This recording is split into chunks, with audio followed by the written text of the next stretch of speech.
If you're thinking about moving to Vancouver, Washington, the Fisher's Landing area has probably already come up on your search. It's one of the most popular areas on the east side. But is it the right fit for you? Today, we're going to go over the pros and cons of Fisher's Landing so that you can decide. Hi, my name is Stacey. I'm a real estate broker here in Vancouver, Washington and the Portland Metro. I've helped families buy and sell real estate throughout Southwest Washington and the Portland Metro for almost 15 years. If you're looking for some honest local advice or you're looking to move to the area, go ahead, like, subscribe, hit the bell so that you get notified for all of my future videos. And if you have any questions along the way, please feel free to reach out. One of the first things you'll notice about Fisher's Landing is how clean and well maintained everything is. You've got super mature trees, nice big tall trees. You've got clean streets. You've got well maintained homes. You've got manicured lawns. The neighborhoods, they feel really well put together. A lot of these homes were built in the 90s and the early 2000s, so you get a really good mix of character and functionality.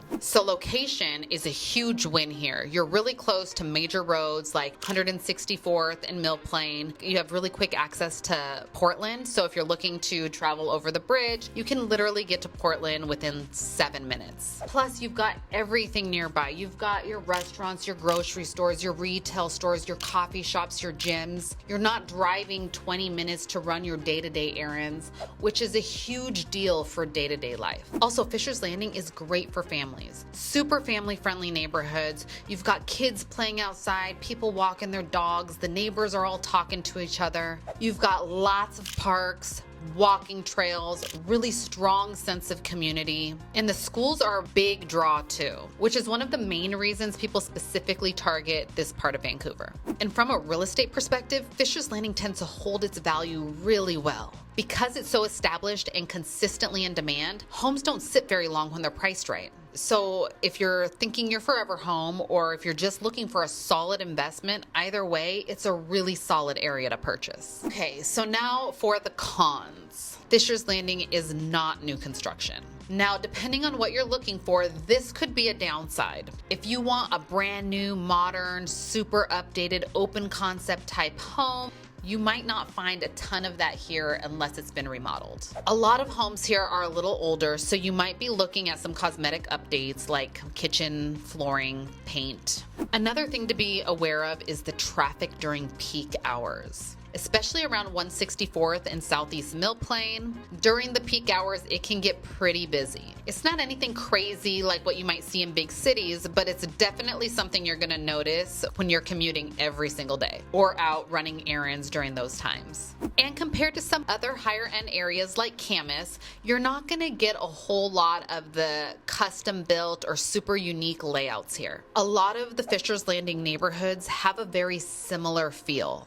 And it's not a bad thing, but if you're looking for something that's really one of a kind, this one just might not check that box. Lastly, because Fisher's Landing is so popular, you're paying for location and demand. So sometimes home buyers feel like, okay, I'm gonna spend this much, but the home might need some updating.